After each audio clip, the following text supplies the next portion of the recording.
I think clearly the ball is in Iran's court now. So markets and the US would obviously be watching what is the next step from their side. But again, I think the base case still for markets at some point would be the US does not really want to escalate things too much. And as a result, they would want to fade it at some point.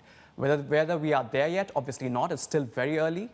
So we'll obviously need to see what happens from here before. But obviously all this will increase risk sentiment. I mean, whether you like it or not, whether we're waiting for things to happen from the Iran side or what the US is going to do, there is an increase in risk sentiment now because of what's happened in the oil markets. Where does that leave the dollar?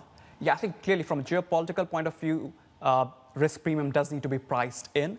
I think it's also important to bear in mind that for the last couple of weeks, there has been a very strong risk-on sentiment. So equities have been making new highs. You have the dollar slightly weaker as well. So I think near term, you could see a little bit of dollar bid as a result.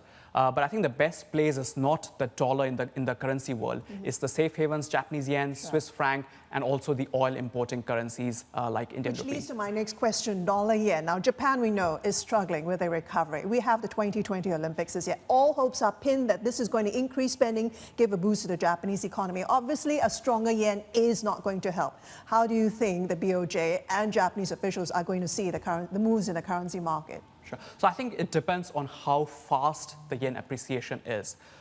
We think dollar yen is going to move towards 105. If that's the case, I don't think BOJ will panic too much. But if we actually see a move towards dollar yen going towards 100, I think at that point you would probably see some sort of Bank of Japan action.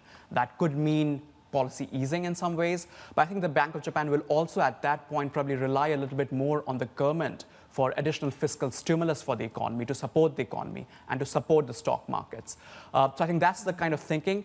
Short-term move towards 105 is probably something that they can still live with. Hi, I'm Emily Tan, and thanks for watching CNBC. You can check out more of our videos by clicking on the boxes on the screen, and don't forget to subscribe to the channel for more. Thanks for watching.